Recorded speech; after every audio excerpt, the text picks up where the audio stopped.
Welcome to episode 13 of 101 Udyr builds.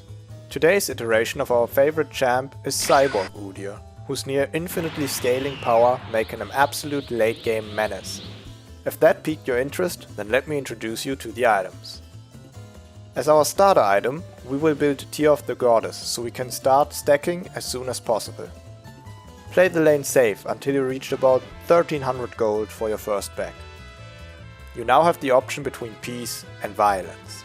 Building Catalyst will assure you near infinite lane sustain and easy farming. Blasting Wanted Ruby Crystal provides a lot of kill pressure instead, but leave you more vulnerable.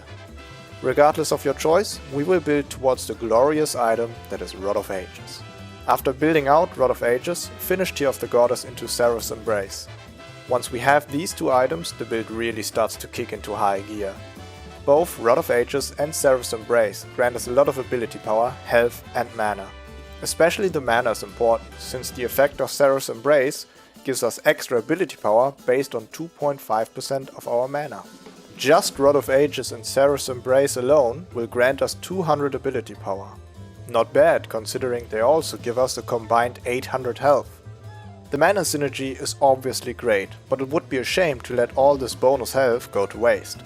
So for our third item, I would suggest something scaling with health, for instance, Sunfire Cape, with its bonus health buffed burn damage, or Demonic Embrace, which grants us ability power based on 2% of our bonus health.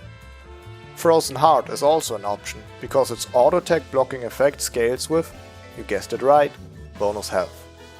Not to mention the 400 mana it provides, which would again feed into our Seraph's Embrace passive. The rest of the item build should consist of either ability power and ability haste, or armor and magic resist, depending on your situation.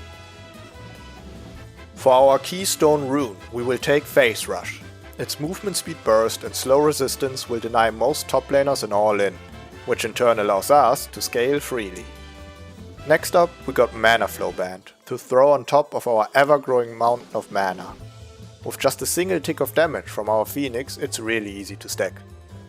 Having all these mana sources will let us spam Turtle as much as we want. I promise you, 5 minutes into lane phase, your opponent is gonna be really sick of this sound. And speaking of spamming, we will want to take Transcendence with us. Rod of Ages and Seraph's Embrace only give 15 ability haste. Transcendence will fix that no problem and run it up to a nice 25. Last in the sorcery tree we got Gathering Storm.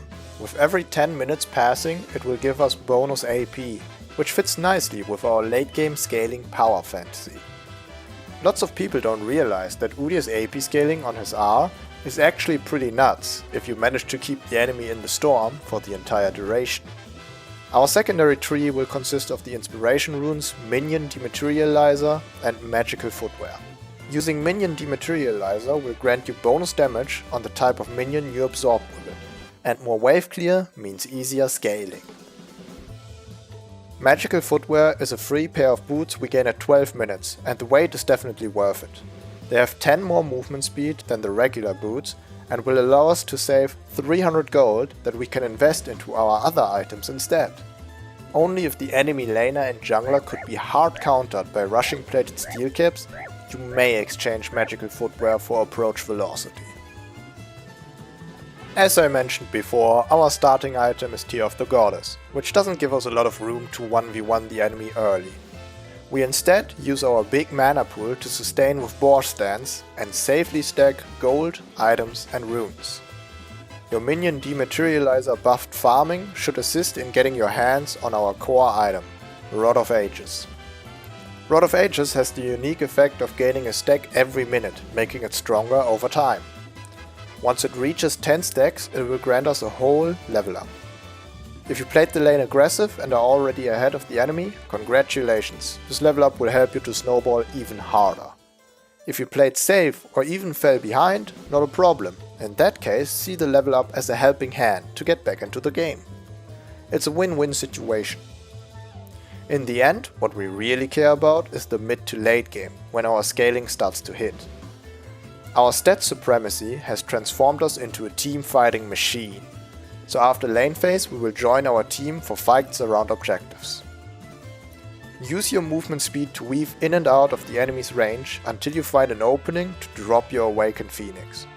From here, either fully commit into an engage if your team can follow up, or just watch the enemy burn in the fire and wait for another chance. The poke damage from your Phoenix alone is already good for the fight, even without following up on it. If you fully commit, focus out one enemy until your Phase Rush procs. Then use the bonus movement speed to run ahead of your main target and to branch out to other enemies and lock them down with stuns and slows as well. Playing Cyborg Udyr allows you to fully control the teamfight. You're too fast and too tanky to be caught, yet you deal too much damage to be ignored. This is what it means to be truly superior. Now, join the Android uprising and upgrade your Spirit Guard Udyr to a Cyborg Udyr. Together, our army of cybernetically enhanced Udyrs will be unstoppable.